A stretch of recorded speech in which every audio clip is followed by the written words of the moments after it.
Crónica. Bueno, ¿qué tal? ¿Cómo les va? Buenas noches. Estamos grabando. Hoy es el lunes 26 de septiembre. Esta es la primera reunión que vamos a tener de esta nueva capacitación que estamos desarrollando, o mejor dicho, vamos a empezar a desarrollar, que es de jurisprudencia tributaria. Bueno, me acompaña el doctor Julio Previch, con quien vamos a tener la responsabilidad de llevar digamos, la responsabilidad de armar este taller de jurisprudencia. Bueno, eh, para la gente, digamos, que recién se está incorporando, nosotros vamos a decir que el objetivo nuestro es aprender todo lo que es la parte impositiva, todo lo que es la parte de procedimiento tributario, a través de los fallos jurisprudenciales que nosotros vamos a ir analizando, ¿sí? Todos los días lunes, ¿sí? Nosotros siempre vamos a ir subiendo, ¿sí? Durante la semana, los fallos que vamos a desarrollar, cosa que ustedes, bueno, lo puedan leer y vayan viendo, digamos, cosa que cuando lleguemos a la reunión, o sea, lo ideal acá es que lo discutamos, que lo analicemos al tema. O sea, no es la idea de pronto ponernos a dar, o sea, no me gusta llamar esto clase, me gusta llamar reunión, porque, a ver, no somos dueños de la verdad. La verdad la hacemos entre todos, entonces, bueno, siempre yo digo esto, o sea, no nos ponemos en un grado de superioridad, ni mucho menos, y simplemente venimos a transmitir experiencias, ¿sí? ¿Por qué? Porque de pronto, en algún momento, ¿sí? Nos hemos topado con el problema contencioso tributario, y es importante, es muy relevante, lo que es el fallo jurisprudencial, el fallo judicial.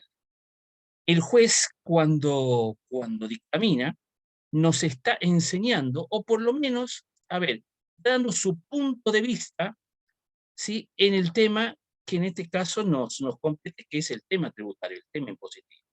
Y repito, que puede estar dado, ya sea por un impuesto en sí, ¿sí? O en su defecto, ¿sí? También por lo que es eh, una cuestión, alguna cuestión de procedimiento. Entonces, bueno, eso es lo que nosotros vamos a ir trabajándolo, ¿sí? Bueno, en este caso particular, ¿sí? Yo les recomiendo, por favor, tengan, ¿sí? A ver, no sé, ármense un cuaderno, ármense algo, cosa que ustedes vayan tomando nota de algunas cosas que nosotros vamos a ir diciendo. ¿Sí? Bueno, esto es, como podrán ver, esto es en vivo, ¿sí? Hagan su pregunta, la pregunta de ustedes no molesta, todo lo contrario, ¿sí? Yo les pido que por favor participen de la reunión, ¿sí? Entonces, vayan tomando nota, ¿sí? De algunas cosas que nosotros vamos a ir diciendo, cosa que, a ver, la idea es esto, que hacerlo bien, bien participativo, ¿está? Y darle una dinámica mayor, ¿sí? O sea, apuntamos hoy, ¿sí? A desarrollar todo lo que es una cuestión práctica, ¿tá? Entonces, vamos a desarrollar distintos temas. Y todos los lunes, ¿sí? O vamos a ver un tema diferente, o quizás sigamos, o sea, hoy yo les planteo, bueno, empecemos por hablar de todo lo que es la no confiscatoriedad, ¿está? Entonces, bueno, ese principio es lo que nosotros lo vamos a ver, ¿está? Entonces, bueno, eh, ojo de mi parte, ¿no? Después el doctor Julio Previch, bueno, tendrá, digamos, el tema que él va a desarrollar. Entonces, bueno, en ese sentido, le vamos a dar una mayor riqueza así. O sea, yo doy un tema, el doctor Julio Previch va a dar otro, y bueno, eso. Entonces, bueno, empecemos, por favor. Bueno, esto, como sabrán, está siendo grabado. Después se sube al campus virtual, ¿sí? Cosa que, o sea, va a quedar alojado, ¿sí? en el campus virtual al cual ustedes van a tener acceso por tiempo indeterminado. Hay una mesa de ayuda, esa mesa de ayuda ustedes podrán hacer las consultas que ustedes crean necesario. ¿Y qué más? Bueno, si hay algún tema en particular que ustedes quieren que nosotros veamos, ¿sí? Algún fallo en particular, entonces yo lo que les pido es bueno, que lo hagan llegar, ¿sí? a la mesa de ayuda, cosa que nosotros, bueno, lo vayamos preparando. Quizás no sea para la próxima reunión, pero por lo menos en algún momento sí lo vamos a ver. ¿Está? Bien. Bueno, ¿alguna pregunta, alguna duda, algo que quieran comentar? Bien, perfecto. Bueno, empecemos, por favor. Nosotros, eh, a ver, acá lo que nos convoca es el tema impositivo, ¿sí? Entonces, la primera pregunta que muchas veces nos hacen es, que a veces llegan los clientes al estudio y nos dicen, o sea, en una suerte de catarsis, nos dicen, ¿por qué tengo que pagar impuestos? Y la respuesta es que tenemos que pagar impuestos, en primer lugar, porque estamos obligados a sostener los gastos del Estado. ¿Está? Ya. Sí o sí, nosotros estamos obligados a sostener toda la estructura, ¿sí? Toda la estructura que tiene el gobierno. Denme un minuto, por favor. Hay alguien que no puede entrar. Un segundo, por favor. Eh, a ver, un segundo, por favor. Sí, acá hay una persona que no puede entrar. Un segundo, por favor. Ya,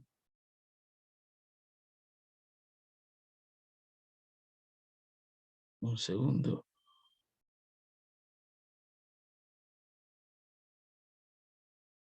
Bien, entonces, nosotros vamos a ver que surge la obligatoriedad del pago del impuesto a partir del momento en que nosotros estamos realizando algo, ¿sí? Y ese algo está tipificado como hecho imponible, ¿sí? Por alguna ley.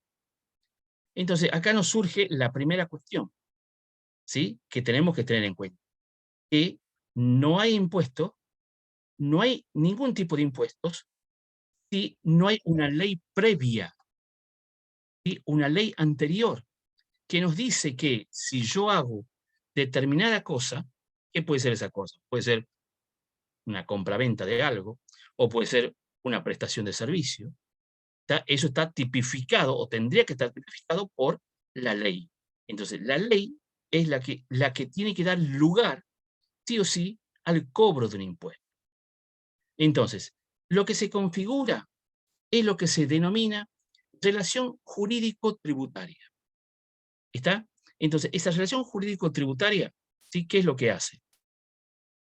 Es una relación de derecho, o tendría que ser una relación de derecho, ¿tá? No una relación de fuerza, ¿tá? En donde tenemos dos partes, el Estado y lo que es el contribuyente, ¿sí? Entonces, el Estado, ¿sí? Con todo lo que se denomina el poder de imperio, ¿sí? Del Estado. ¿Está? ¿Por qué? Porque hay un fin superior. ¿Cuál es ese fin superior que hay? Y ese fin superior es precisamente los servicios que tiene que prestar el Estado. O sea, el Estado nos tiene que, o sea, de acuerdo, ¿sí? A lo que es ese contrato social que hay, ¿sí? El Estado en este momento nos tiene que dar educación, nos tiene que dar salud, nos tiene que dar seguridad, ¿está? Entonces, bueno, todo ese tipo de cosas, ¿sí? Sumado a otras, ¿está? Ese es el fin superior que tiene el Estado, por el cual, ¿sí? Muchas veces avasalla los derechos del contribuyente.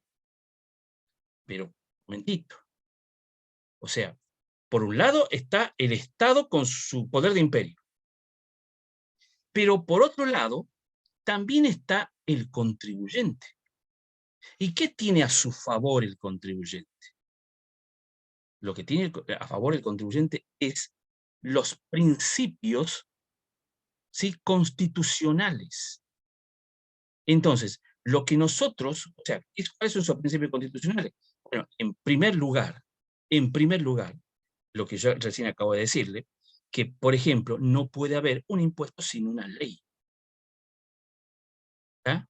No puede haber un impuesto sin una ley. Por ejemplo, si yo tengo que pagar un impuesto, yo, José Vega, tengo que pagar un impuesto, el Estado primero tiene que ver si yo tengo capacidad contributiva. Ese es otro principio. Hay otro principio, y es el que hoy vamos a ver, que es el principio de lo que se denomina la no confiscatoriedad. ¿Está? Eso es lo que nosotros hoy sí vamos a empezar a desarrollar, lo que es este principio, ¿sí? Que de pronto, a ver, eh, impide, o sea, el principio de no confiscatoriedad, impide al Estado, ya sea Estado nacional, ya sea Estado provincial, violar indirectamente o directamente o indirectamente el derecho de propiedad que nosotros tenemos mediante un impuesto. Esto, sí, escríbanlo, háganle un marco, ¿sí? Todo el sistema eh, legal, el sistema legal, ¿sí? Se basa, o se tiene que basar, mejor dicho, ¿sí? En el derecho de propiedad. Sí o sí, no puede haber nada que vulnere el derecho de propiedad. Y nosotros vamos a ver que en cuestiones impositivas, ¿sí? O sea, no es únicamente lo que es, a ver, el derecho de propiedad entendido como, no sé, esta es mi casa, ¿sí? Y este es mi departamento, esta es mi oficina y acá tengo mi escritura. No nos estamos refiriendo únicamente a eso. Hay otras manifestaciones, ¿sí? Que lo que hacen, ¿sí? Es precisamente proteger ese derecho, ese derecho de propiedad. ¿Ya? O sea, ya vamos a ver nosotros, ¿sí? Ya vamos a ver que, a ver, un segundito, hay otra persona que no puede entrar. Siempre esto pasa el primer día, ¿no? Así que, eh, ahí está. Bien. Entonces, esto es lo que nosotros tenemos, esto es lo que vamos a trabajar hoy, vamos a esbozar hoy, lo que es este principio de no confiscatoriedad, ¿sí? O sea, el Estado no puede ir contra mi patrimonio, ¿está? O con una parte sustancial de mi ganancia. Sin embargo, vamos a ver que muchas veces eso no se cumple. O sea, estamos, digamos, de pronto ante eh, en una, a ver, ¿cómo le puedo decir? En un estado ideal de decir, no, no, no podés avanzar, ¿sí? Sin embargo, avanza.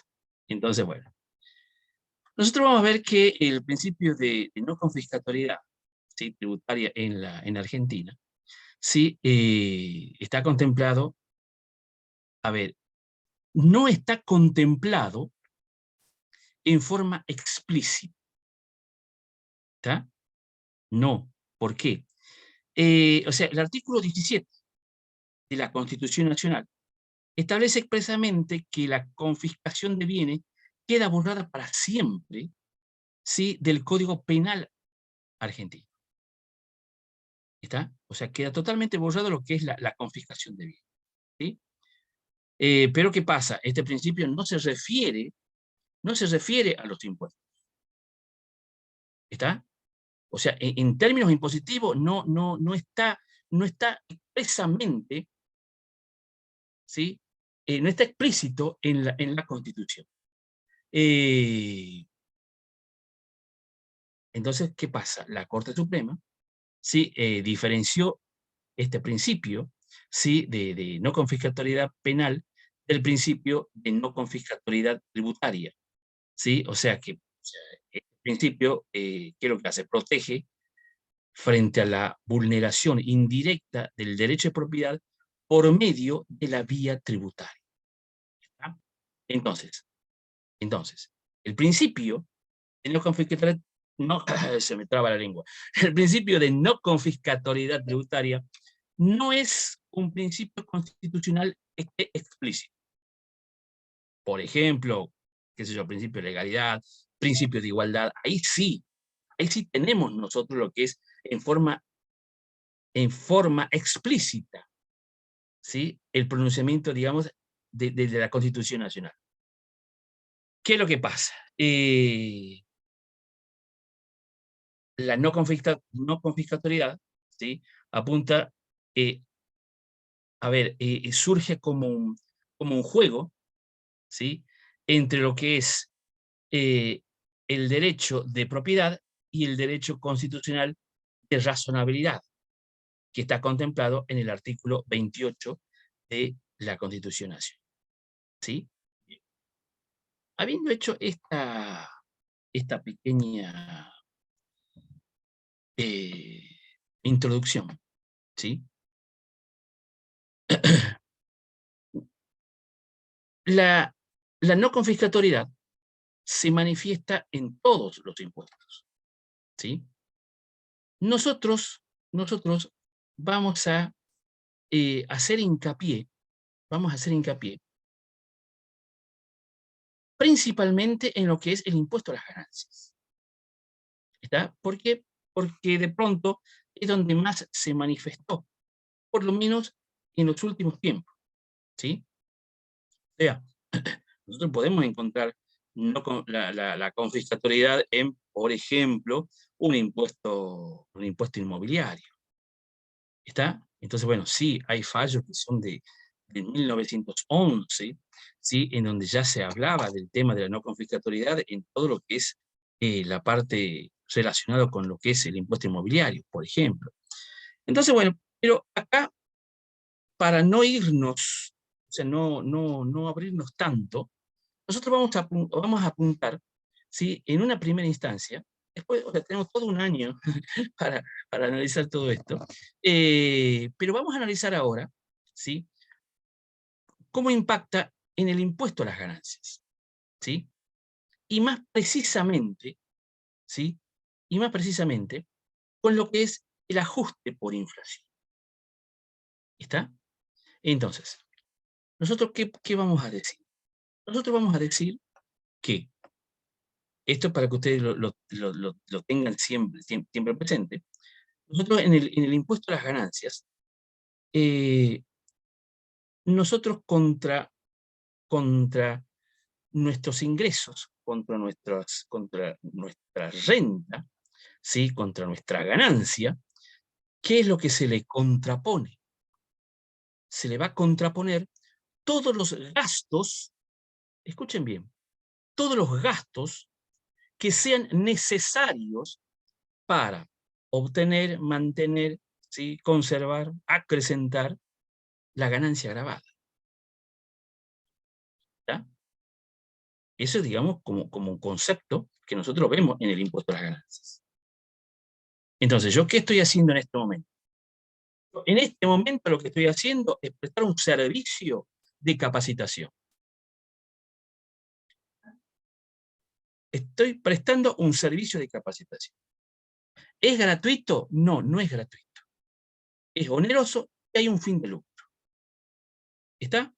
Bien. Hasta ahí todo bien. ¿Sí? Bien, perfecto. ¿Cuántas personas se inscribieron? Se inscribieron tanta cantidad de personas.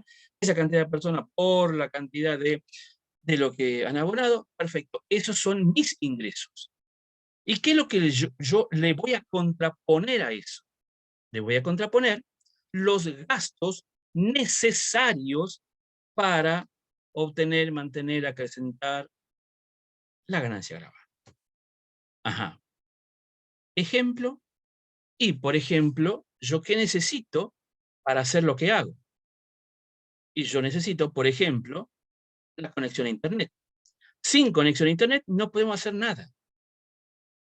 ¿Está? O sea, no podríamos tener este encuentro virtual, este encuentro online, si no fuera por Internet.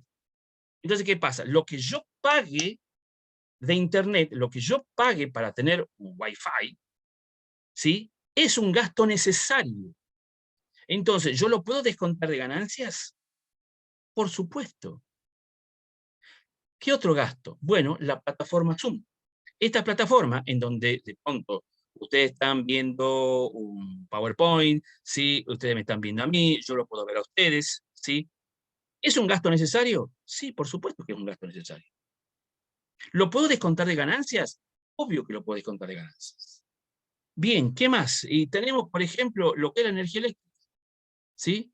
O sea, sin energía eléctrica de pronto no funcionaría el Wi-Fi. O sea que sí o sí necesito eso. ¿Está? Entonces, ¿es un gasto necesario? Sí. ¿Lo puedo descontar de ganancia? Sí. Perfecto. Y así podemos seguir con otros ejemplos, ¿sí? Y vamos a ver que todos esos gastos yo los puedo descontar de ganancias. ¿Está claro? El tema es la inflación. ¿Podemos darle a la inflación el mismo carácter, ¿sí? Que yo tenga que, por ejemplo, pagar Arnet, ¿sí? ¿Puedo equiparar, ¿sí? En este caso, el ajuste por inflación, ponerlo al mismo nivel de gasto, no sé, de alquiler de la oficina. ¿Puedo yo hacer eso?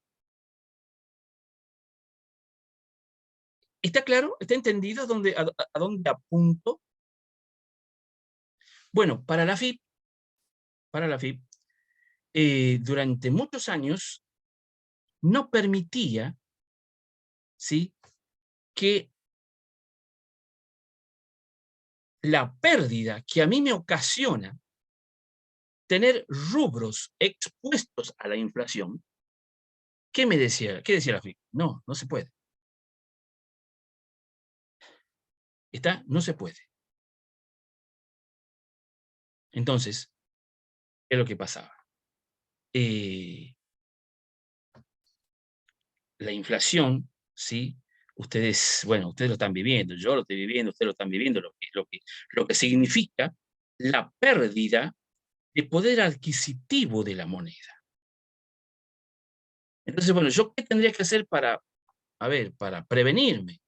Bueno, qué sé yo, comprar dólares, plazo fijo, bueno, lo que es invertir en criptomoneda, invertir en la bolsa, o sea, hacer algo para que, o sea, yo no tenga dinero en el bolsillo. ¿Está? Pero ¿qué pasa? Yo no, a ver, debo tener, y esto lo vemos nosotros en nuestros seminarios de finanzas, debo tener un capital de giro. Yo no puedo decirle a mi empleado, ¿sí? Al administrativo, decirle, mira, espera que vence el plazo fijo para que alguien te pague el sueldo. Espera que de pronto, no sé, liquide mis acciones no sé, de Tesla, para que te pague, para pagar el alquiler. No, no puedo hacer eso. Tengo que tener dinero en efectivo. O sea, debo tener un capital de giro.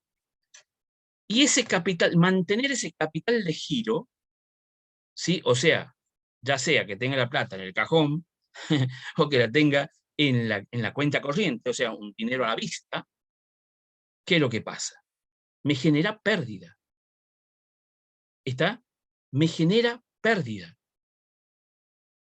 ¿Y qué es lo que pasa? Si yo, ¿sí? Si yo computo esa pérdida, o sea, le doy la misma entidad que el gasto de alquiler, por ejemplo, yo voy a pagar menos impuesto a las ganancias. ¿Está claro? Y si yo pago menos impuesto a las ganancias, ¿qué es lo que va a pasar? Y el Estado recauda menos. Entonces, ¿qué es lo que pasa? Lo que no quiere la FIP, lo que no quiere, digamos, lo que es a ver, la FIP es un mero ejecutor, nada más. Está uno dice, sí, la FIP son estos, son unos hijos de su madre.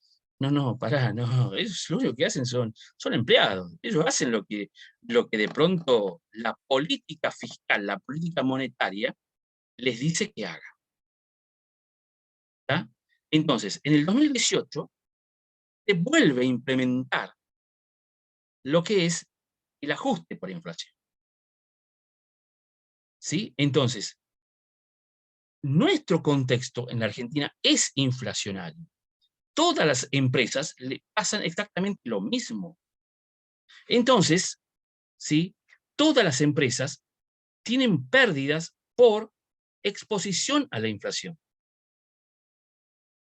Entonces, cuando yo estoy haciendo la liquidación del impuesto, cuando yo hago la liquidación, ¿sí? Cuando yo hago la liquidación de, del ajuste por inflación, ¿sí? Esto también lo vemos en los talleres de mi primer cliente, vemos que hay un ajuste estático, hay un ajuste dinámico, ¿sí? Y generalmente, o sea, por tener, o sea, es raro que alguien gane con la inflación, es muy raro. Puede darse el caso que alguien tenga un resultado positivo, pero generalmente da un resultado negativo. ¿Eso qué implica? Implica que va a pagar menos impuestos a las ganancias. ¿Está claro? Entonces, ¿qué es lo que pasa?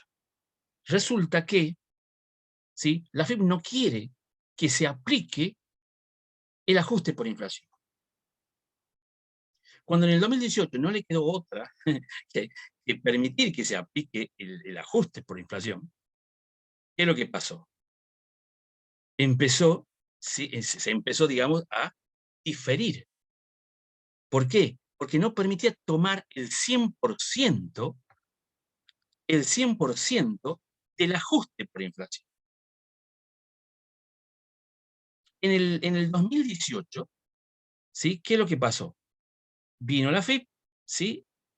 ¿Y qué es lo que hizo? Agarró y dijo, bueno, muchachos, en vez de tomar el 100%, vamos a tomar un tercio. ¿Cómo un tercio? Sí, un tercio. A mí el ajuste por inflación, ¿cuánto me da? Me da 600.000 pesos, por ejemplo. Entonces yo, cuando estoy armando mi balance impositivo, yo tengo que descontar 600.000 pesos de impuesto a las ganancias. O sea, tengo que pagar 600.000 pesos menos. ¿Por qué? Porque es una pérdida. Pero ¿qué es lo que me dice? ¿Qué es lo que hizo la FIP? La FIP dijo, no, no, no, no. En vez de tomar 600, tengo que tomar nada más que 200. ¿Está claro? Eso, esos 600.000 pesos que yo obtuve, es un derecho de propiedad. ¿Está? Que yo pueda descontar lo que yo pago acá, por ejemplo, en esta oficina de alquiler, lo que yo, ese monto anual, ¿sí?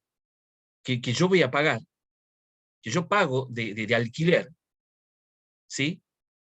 Es un derecho de propiedad. ¿Por qué? Y porque yo lo puedo descontar del impuesto a las ganancias. Entonces, el ajuste por inflación que yo estoy haciendo, que yo estoy practicando, me lo tiene que descontar. Es un derecho de propiedad.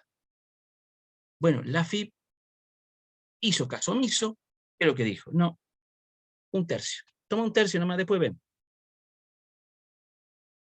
Bueno, en el 2019, bueno, ¿qué hago? Vamos a suponer que también obtuve una pérdida por inflación de 600.000 pesos. Entonces, ¿qué dije? ¿Qué hago? Bueno, 600.000 dividido en 3 para sacar la tercera parte. ¿Y qué viene? ¿Qué me dice la FIP?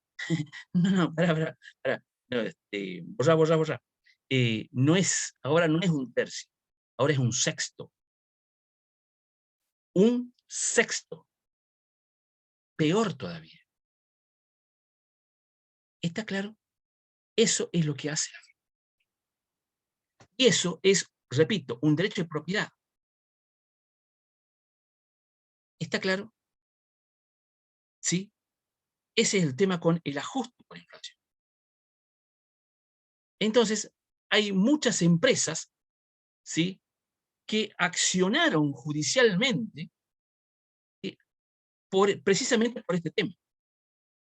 Está por el tema de lo que es el ajuste por inflación. Y bueno, hay casos que llegaron a la Corte.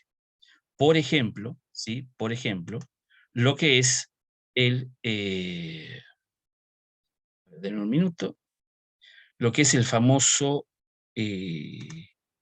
fallo Candy. A ver, ¿dónde estamos? Un segundo, por favor. ¿Dónde está el fallo que quiero que veamos hoy? A ver. Denme un minuto, por favor. Un minuto. Ah, ya sé dónde está. A ver, un segundo. Tac, tac, tac, tac.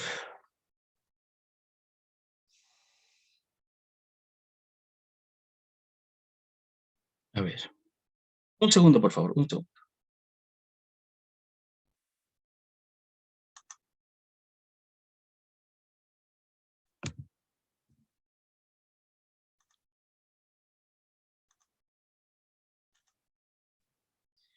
Bueno, vamos a ver este caso, ¿sí? Se llama Feller Eduardo contra el Estado Nacional, ¿sí? Esto es un fallo de la Corte Suprema de Justicia eh, del año 2020, ¿sí? Esto está subido al campus, ¿sí? Ustedes ya después lo van a poder leer detenidamente, ¿sí?, a este fallo, ¿sí? Bien. Eh, a ver, eh, hay un fallo rector, ¿sí? O un leading case, así se dice, ¿yo? Sí, un caso, digamos, que sobre el cual, digamos, después todos los otros casos se van concatenando, y es el fallo que es el fallo Candy, ¿sí? En donde, a ver, qué es lo que pasó? ¿Qué es lo que se hizo? ¿Sí? ¿Qué es lo que se dijo, ¿sí?, en ese fallo? Y que de pronto, ¿sí?, lo toma, digamos, como un caso testigo. Y el tema es así. Viene una empresa, Candy, eh, en donde plantea que, o sea, plantea que diciendo, le daba ganancias, ¿sí?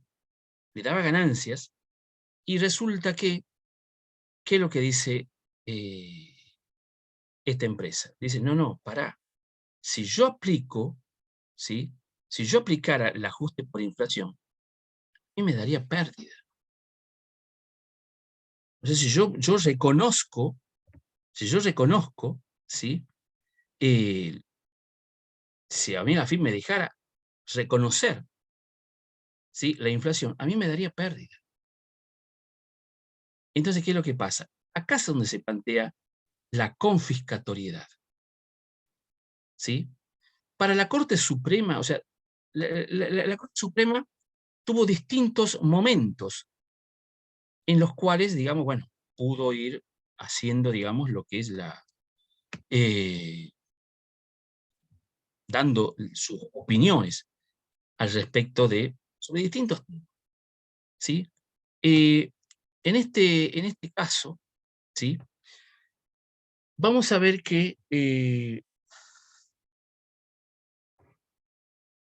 de pronto recepta, ¿sí?, lo que es, eh, recepta la situación, ¿está? En donde, o sea, en el año que fue, que sale este fallo Candy, digamos, todavía no estaba, eh, no se permitía el ajuste por inflación. Entonces, acá lo que debemos tener cuidado, ¿sí?, es que la Corte Suprema considera que es confiscatorio, ¿sí?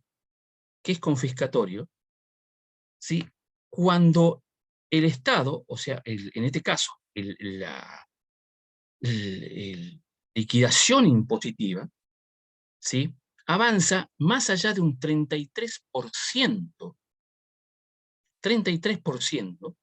de lo que es el patrimonio del contribuyente, o en cierto modo, digamos, de lo que es la ganancia que puedo tener.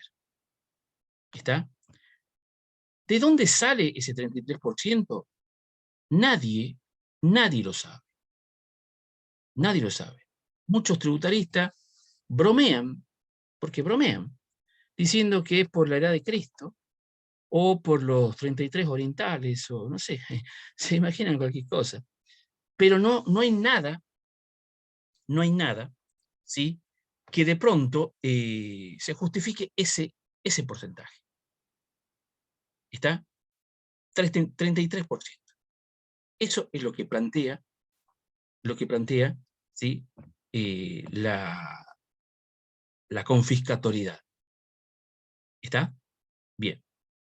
Entonces, acá, en este fallo, ¿sí? En este fallo, ustedes fíjense que lo que dice, la Corte hizo lugar a la queja, declaró admisible el recurso extraordinario, revocó la sentencia apelada y rechaza la demanda, por entender que en relación a la inconstitucionalidad del artículo 39 de la Ley 24073, se apartaba de manera injustificada de la doctrina de los precedentes, ¿sí?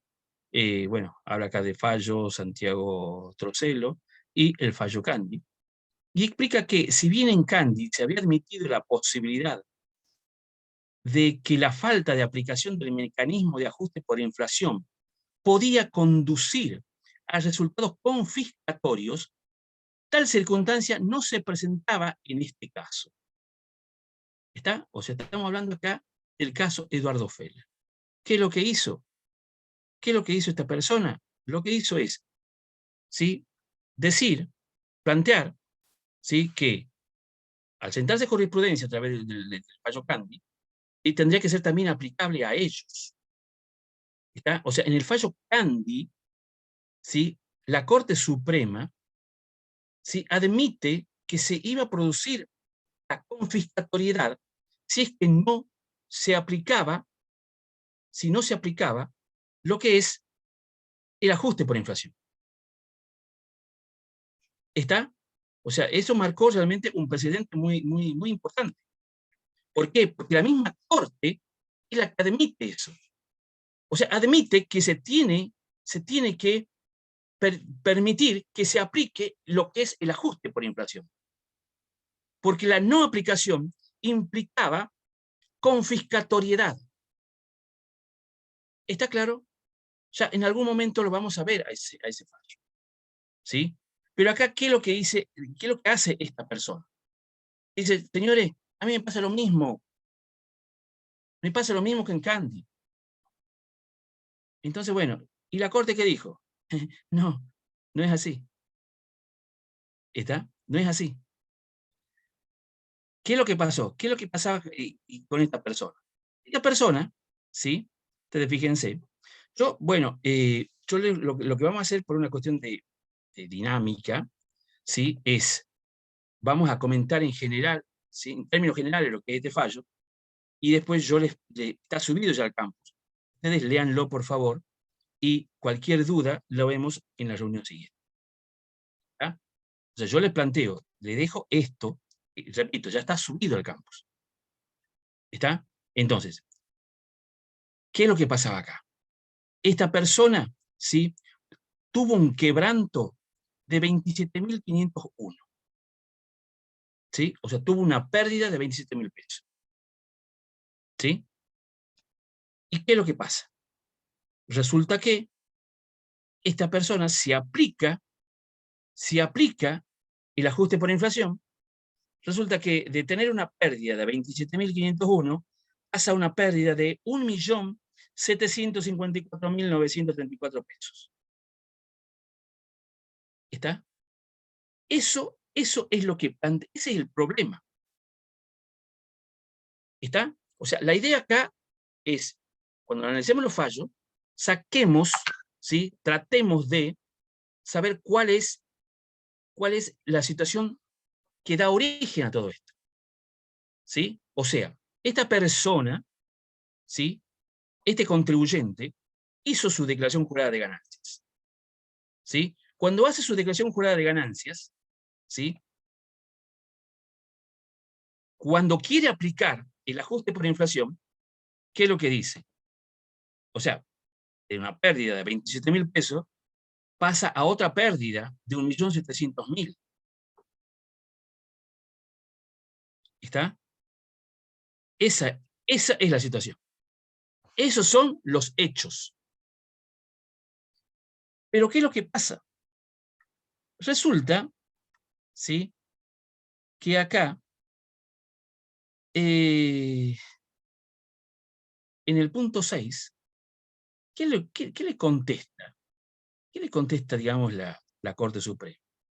Fíjense que dice que sobre este último punto cabe recordar que esta Corte sostuvo que la aplicación del mecanismo de ajuste por inflación en los términos del precedente de la empresa Candy Sociedad Anónima lo es al solo efecto de evitar la confiscatoriedad que se produciría al absorber el Estado una porción sustancial de la renta o del capital, ¿sí? Lo que impide utilizar tal método correctivo para el reconocimiento de un mayor quebranto que pueda ser utilizado por el contribuyente en periodo posterior. Ello por la sencilla razón de que, en tal supuesto, no hay tributo a pagar que pueda ser cotejado con el capital o la renta grabada. ¿Está? Entonces, esta persona le rechazan. Esta persona pierde digamos, esta apelación que hace. ¿Por qué? Porque en el caso de Candy, era una ganancia que pasaba a una pérdida.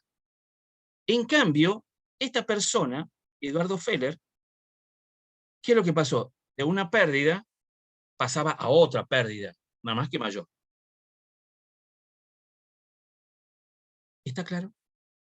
Eso es lo que pasó en este fallo. Entonces, ¿para qué nos sirve saber todo esto? Nos sirve en el caso que nosotros tengamos un caso parecido, ¿sí? En donde tenemos una pérdida, che, aplicamos el ajuste por la inflación, no da más pérdida. No, vamos a la corte. No, no, porque, ojo, yo tengo mis, a ver, a mi criterio, no estoy de acuerdo con esto, pero bueno, es la Corte Suprema la que se expidió. O sea, si yo tengo una pérdida y con el ajuste por inflación tengo más pérdida, no me lo considera. ¿Está claro, chicos? ¿Alguna pregunta, alguna duda, alguna inquietud, algo que quieran comentar? ¿Está claro? ¿Está entendido? ¿Están de acuerdo?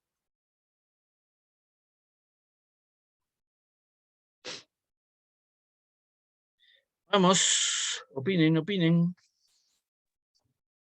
José, te ¿Sí? pregunto, ¿por qué dice que no hay un impuesto con el cual comparar?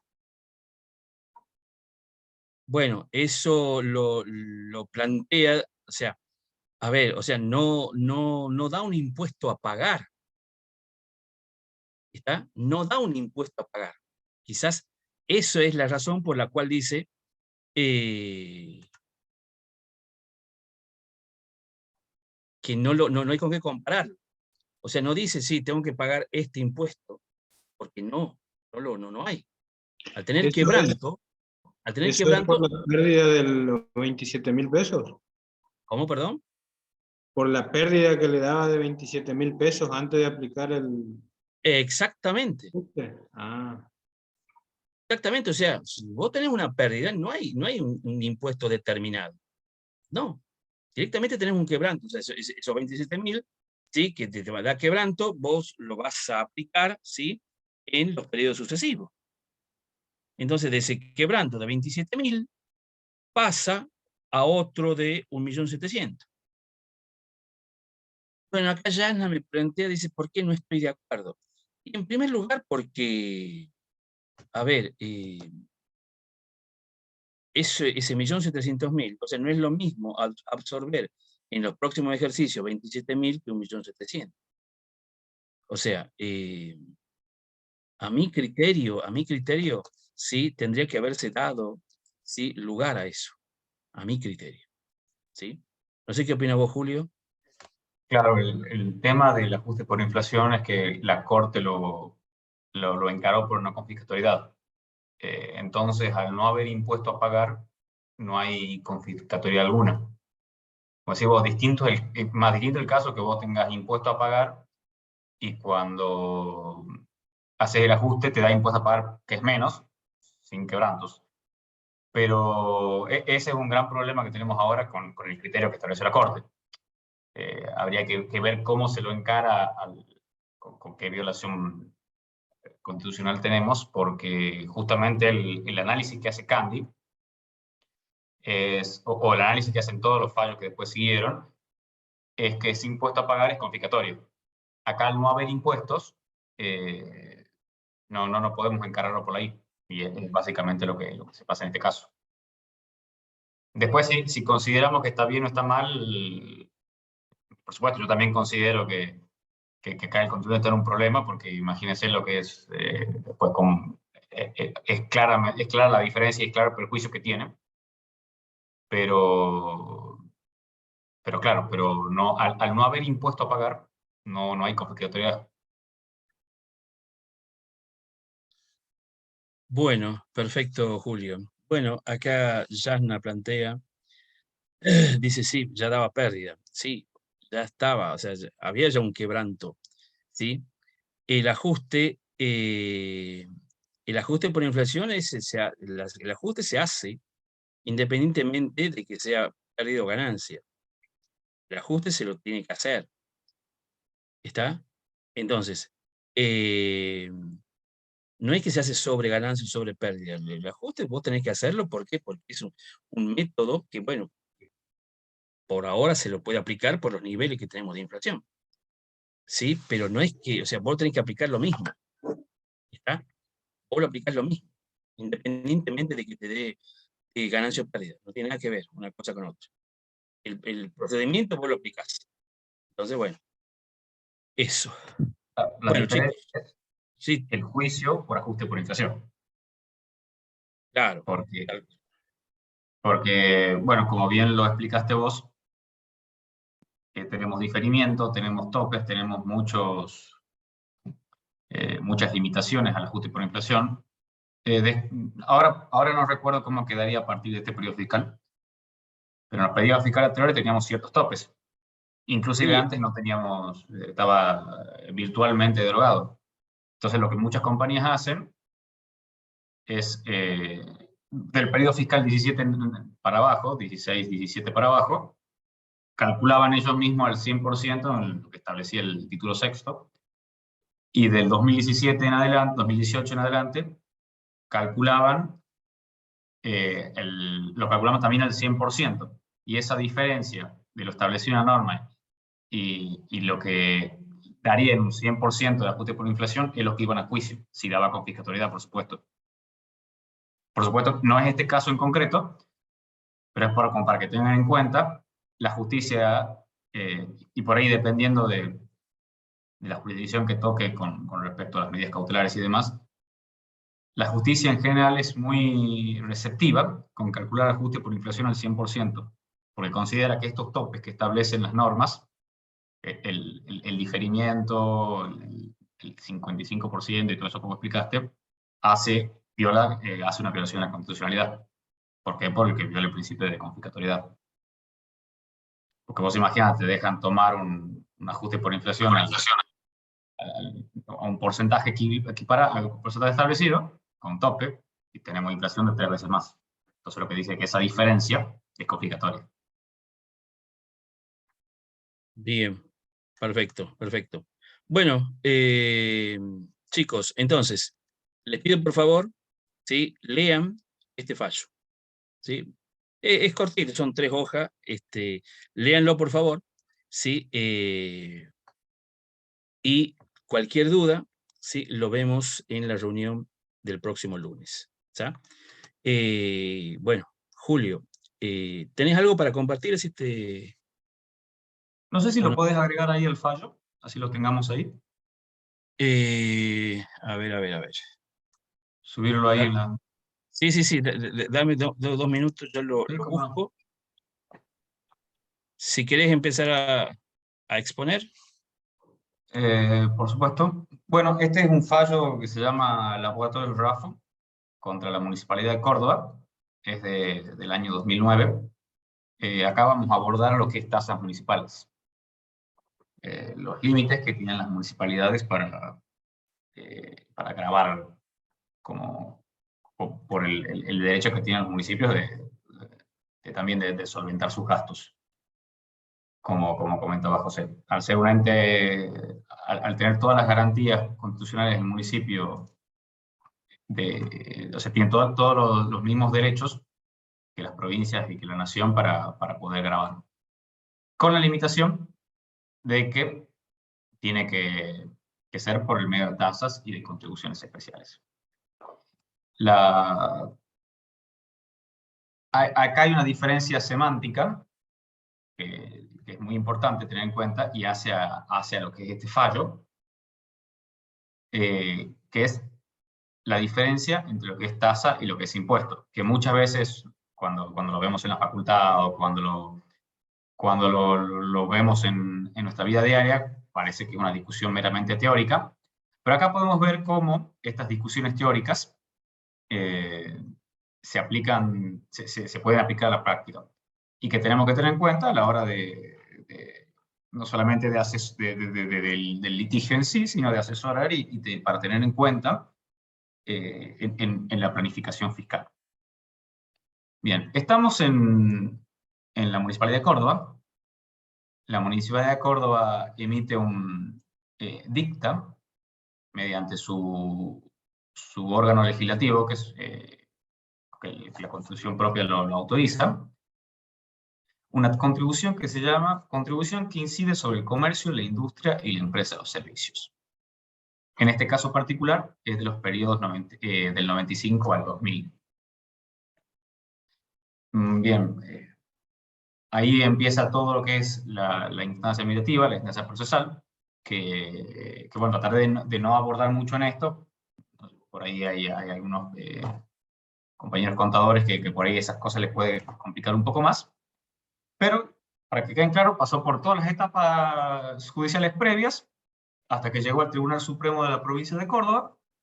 Este lo rechazó, entonces fueron a la Corte por lo que se llama el recurso de queja. Ahí la Corte no se expide, no saca un fallo diferente, se adhiere a lo que dice la Procuraduría del Tesoro, la Procuraduría de la Nación. Entonces, lo que acá se analiza es el análisis que hace la Procuradora. Muy bien, como les contaba, estamos en el caso de un tributo, que es específicamente una tasa. Lo que el contribuyente plantea es que el municipio de Córdoba excede su facultad. Excede y lo que realiza es dicta un tributo que supuestamente es tasa, pero que es un impuesto, en los hechos es un impuesto. Recordemos que las provincias, por lo que establece la Ley de Coparticipación Nacional, tienen prohibido dictar impuestos análogos a lo que es los impuestos nacionales, con ciertas excepciones, como es el impuesto a los ingresos brutos. Por ejemplo, que podemos ver que no sabemos si idéntico o no, es una discusión teórica, con respecto al IVA. La base imponible es la misma. Muy bien. El Código Tributario Municipal de la Municipalidad de Córdoba, en su artículo 167, tipificaba el hecho imponible de esta tasa. Y establecía que era el ejercicio de cualquier actividad comercial, industrial, de servicios u otra a título oneroso. Acá lo que el contribuyente plantea es la similitud que tiene este tributo, esta tasa, con respecto a lo que es el impuesto al agregado y el ingresos brutos. ¿Por qué? Porque grava la actividad comercial a título oneroso. No obstante, en el resto del articulado, lo que dice es, al final, aclara, en virtud de los servicios municipales de controlor, salubridad, higiene y asistencia social, y cualquier otro no retribuido por un tributo especial, pero que tienda al bienestar general. ¿Por qué les mencionaba de esta diferencia teórica entre impuesto y tasa? ¿Por qué?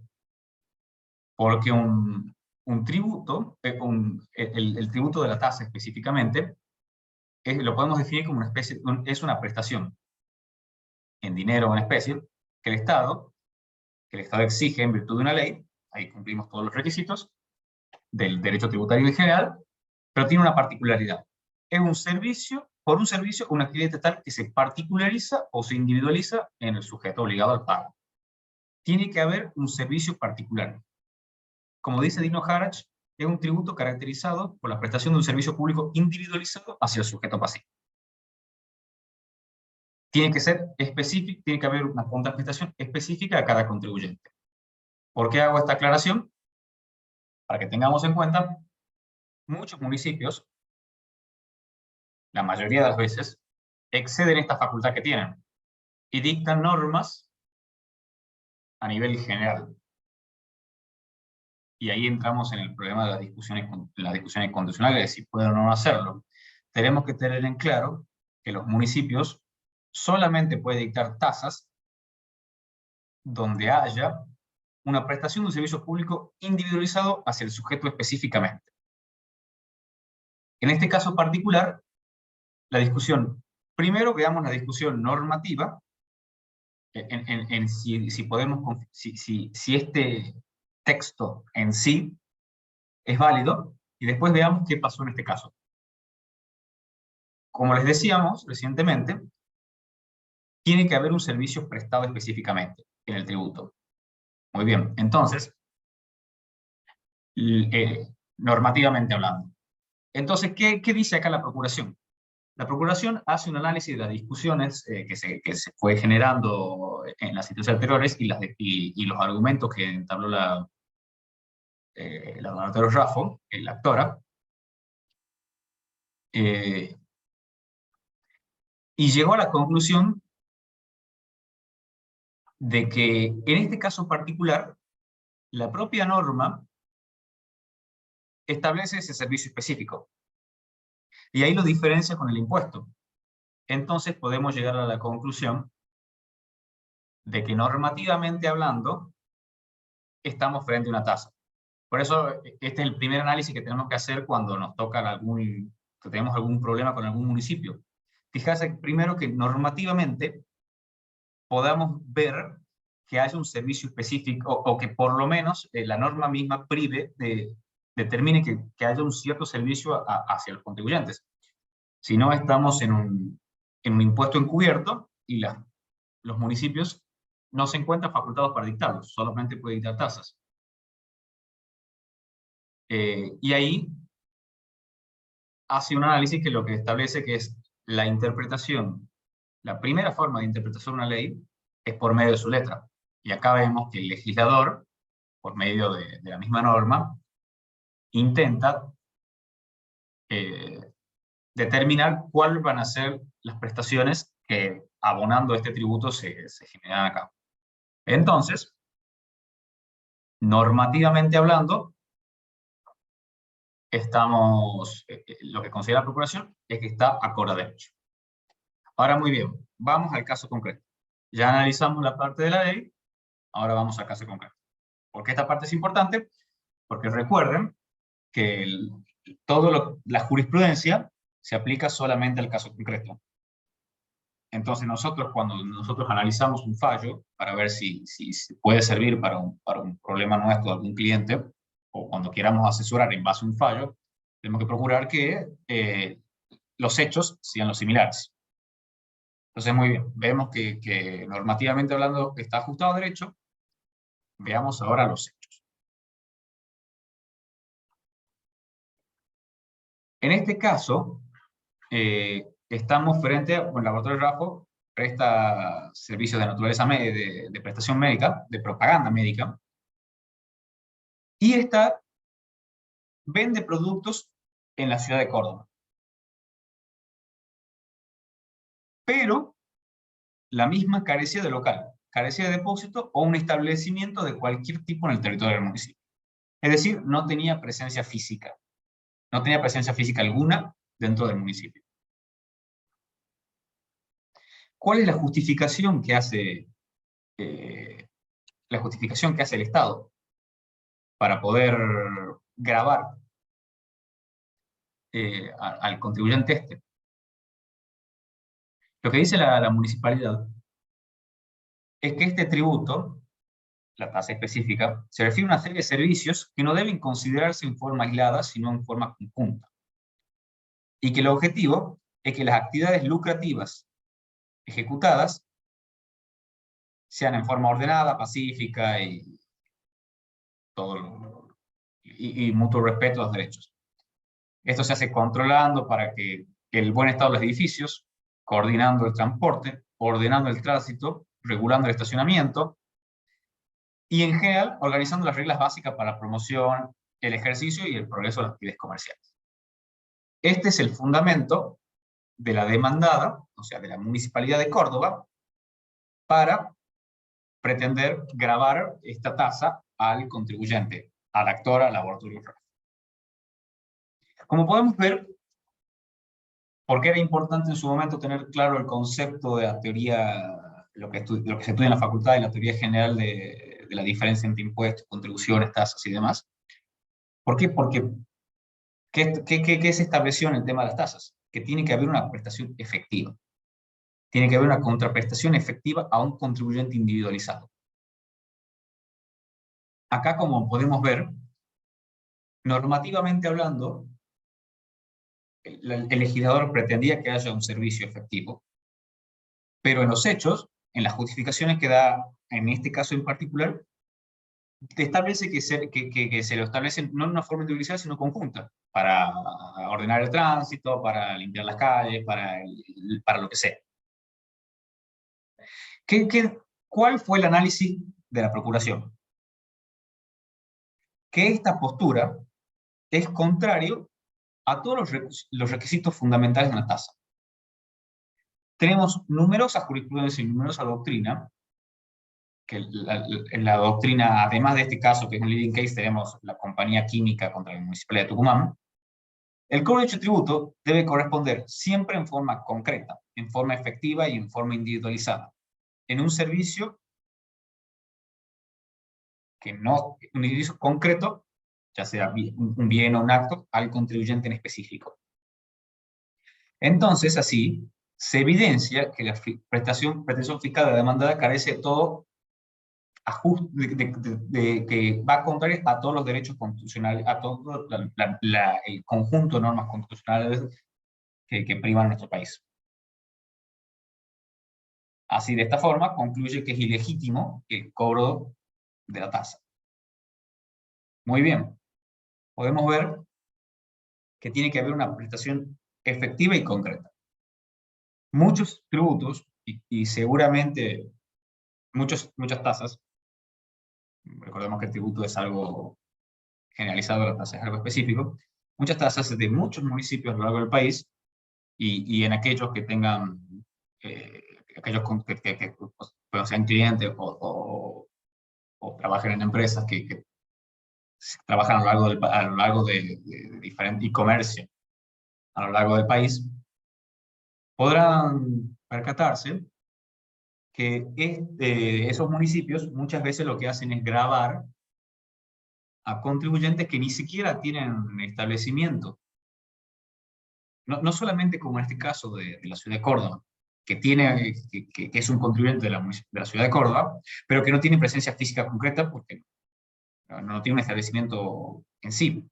sino que muchas veces también lo que pasa es que se graba a contribuyentes de otras jurisdicciones que ni siquiera tienen establecimiento que sí tienen una presencia física en algún lugar concreto, pero no lo tienen en el municipio donde graban. Ahora, por ejemplo, que está en boga de la discusión pública el tema de los neumáticos, con FATE, Brixton y demás, tenemos una tasa, un ejemplo, una tasa concreta de una innumerable cantidad de municipios a lo largo y el ancho de todo el país que graban el neumático fuera de uso.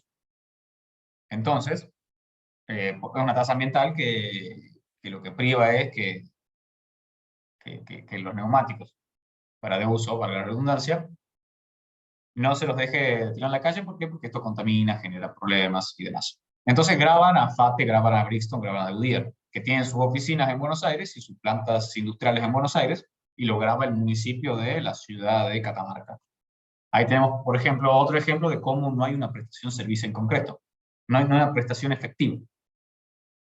Todos estos datos tenemos que tener en cuenta, todos estos, a la hora de analizar un caso específico, un caso concreto.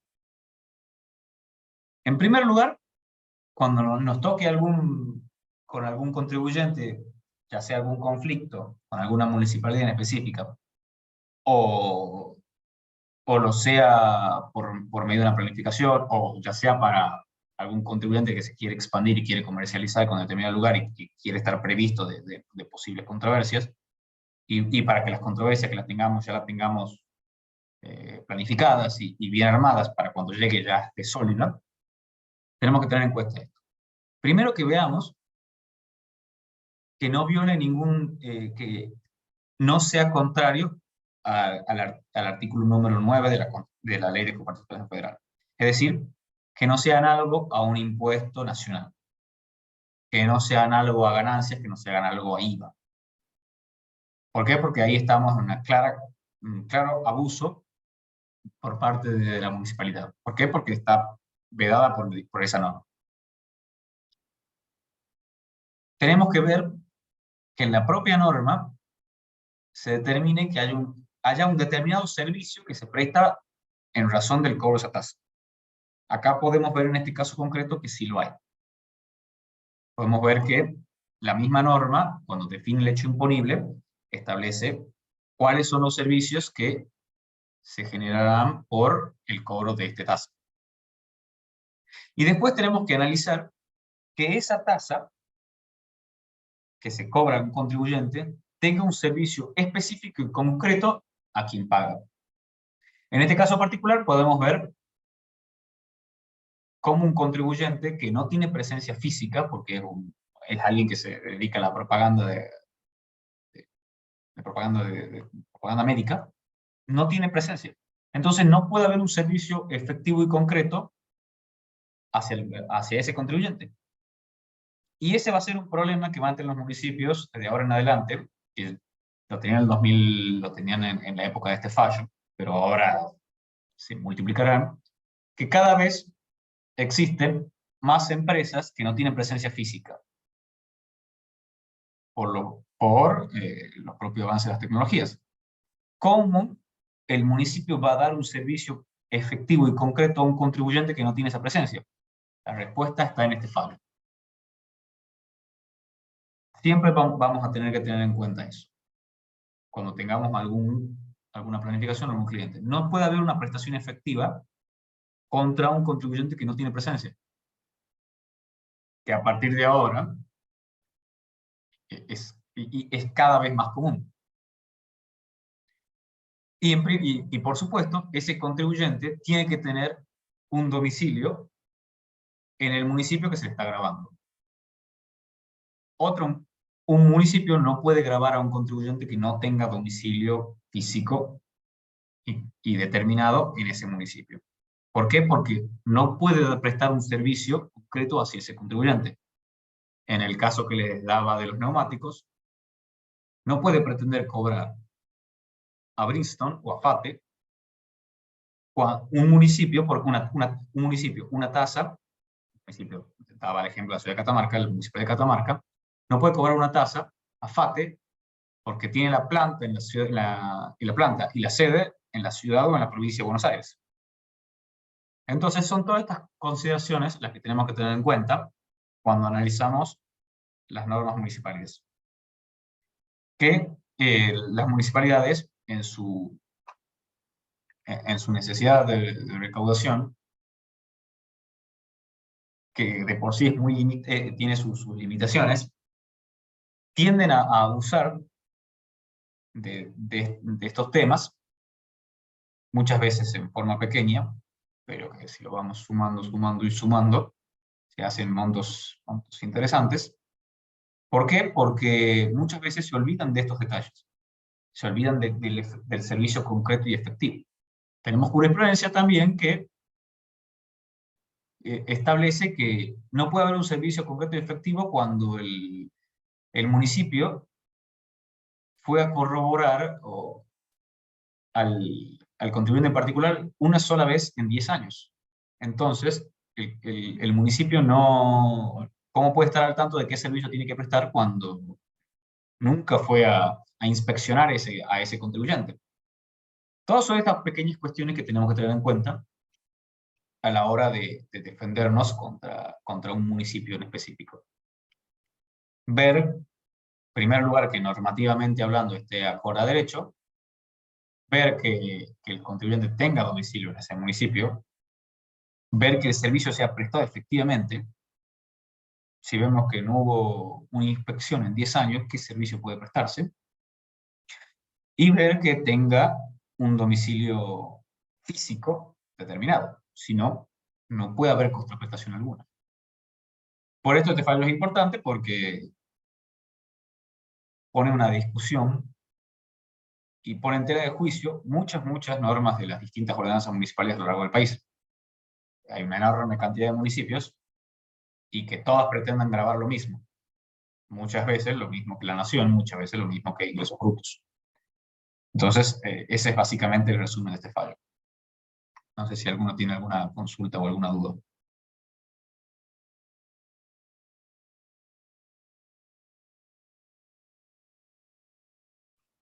Julio, ¿Sí? en este caso el municipio, no entendí bien, se dedicaba a propaganda médica, ¿puede ser? Este contribuyente, claro, hacía propaganda médica.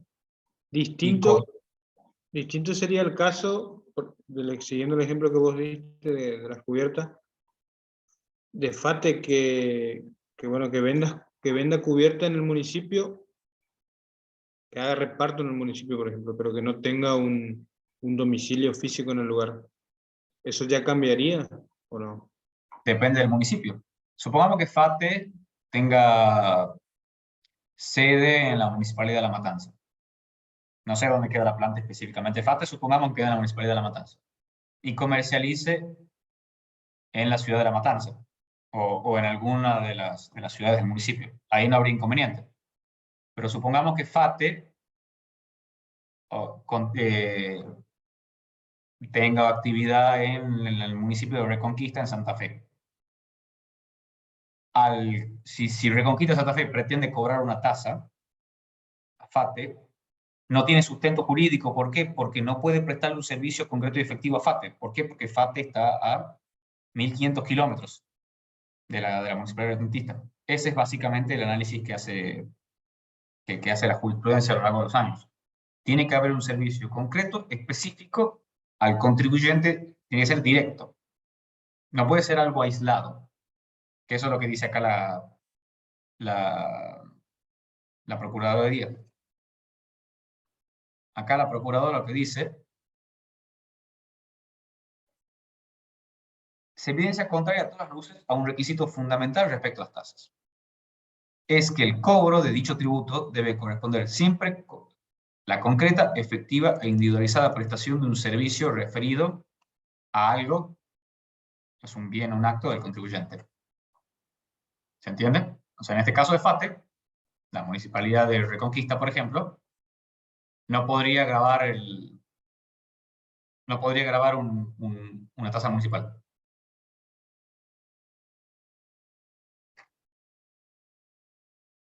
¿Se entiende? Sí, sí, se entiende. ¿Alguna otra consulta?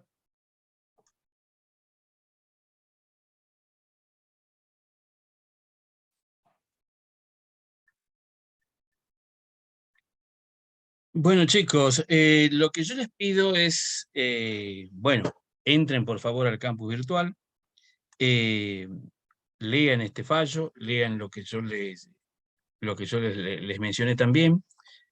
Vamos a subir también material de doctrina, pues, referente a algunos temas, cosa que vayamos enriqueciendo esto. ¿Ya? O sea, la idea es, repito, aprender, ¿sí? Aprender, ¿sí? Y saber que si tenemos, tal cual como dijo recién Julio, si tenemos un caso, ¿sí? Contra, o sea, la municipalidad contra un cliente nuestro, ¿sí? Entonces, bueno, perfecto, sabemos a dónde buscar la información. ¿Tá? O sea, tenemos que saber, bueno, sí, hay un caso, en este caso, bueno, valga la redundancia, va a ser, por ejemplo, bueno, el laboratorio RAF. Entonces, ¿qué pasa? Leemos esto, ¿sí?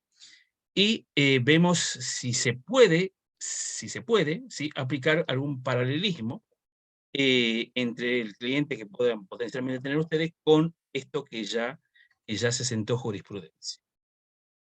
¿Está claro, chicos? Esa es la idea de este taller, ¿sí? O sea, ir desarrollando casos, ¿sí? El lunes que viene vamos a desarrollar otros casos más, ¿sí? Y así sucesivamente, o sea, esto, cuando yo a ustedes les decía, bueno, que ustedes se van a inscribir de acuerdo al tiempo que ustedes crean conveniente, bueno, perfecto. O sea, cuanto más casos analicemos, ¿sí? Más vamos a saber.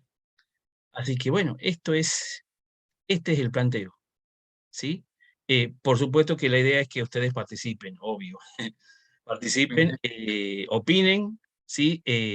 Como les digo, la idea es esta, ¿sí? O sea, yo hace rato dije yo no estaba de acuerdo con tal cosa, bueno, capaz que viene Luis y dice, no, yo estoy de acuerdo, me parece que parece bien. Bueno, en la medida que vos puedas fundamentar lo que vos estás diciendo, no hay ningún problema. Ningún problema. La idea acá es aprender. Y vamos a ver, repito, distintos temas en lo que hace a impuestos, en lo que hace a procedimientos. Así que esto es muy amplio.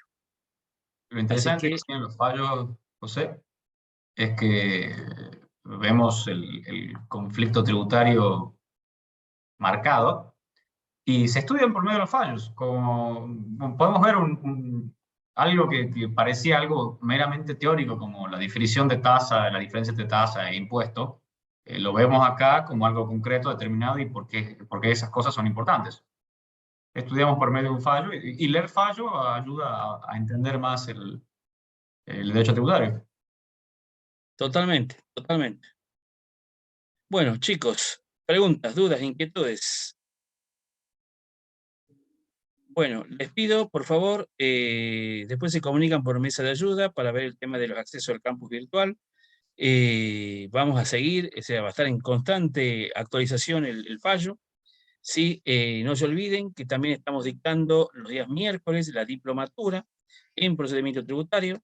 Si bien empezó hace 3 reuniones, creo, todo queda grabado, queda alojado en el campo virtual, o sea que ustedes no se van a perder de nada, ¿sí? O sea, ninguna reunión se pierde, o la participan en vivo, ¿sí? O lo ven ustedes lo ven por el campus virtual. Así que yo creo que el gran desafío de todos como profesionales es especializarse, es actualizarse, especializarse. Entonces, bueno, vamos a tener mayores herramientas, ¿sí? En la medida que nosotros podamos